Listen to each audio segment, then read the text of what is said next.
questo lavoro ha come obiettivo quello di fare una fotografia di quello che è la situazione degli ungulati in Veneto ed in particolare in ciascuna provincia che costituisce il Veneto.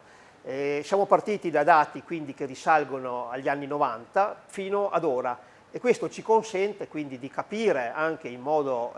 razionale e oggettivo di come si è evoluta la popolazione di ciascuna specie di ungulato in questi anni, sia in termini di consistenza che naturalmente in termini di abbattimenti, quindi di prelievo, visto che i prelievi sono strettamente legati alla consistenza. Il dato è interessante perché comunque complessivamente fotografa una situazione in miglioramento degli ungulati,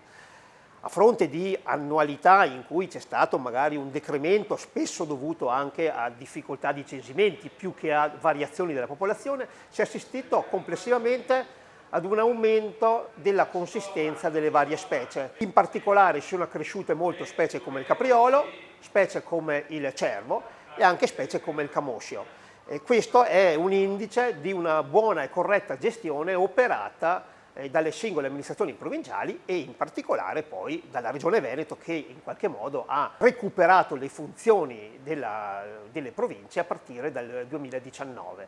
Quindi questa è una fotografia un po' che si voleva dare per capire quali prospettive future si potevano avere per la gestione degli ungulati nei prossimi anni, quindi conoscere gli ungulati per poterli gestire in un'ottica razionale e futura che possa conservare la popolazione ma nello stesso tempo determinare un incremento della specie a favore anche del mondo venatorio che naturalmente chiede sempre di poter prelevare di più compatibilmente alla capacità che ha il territorio di sostenere determinate popolazioni.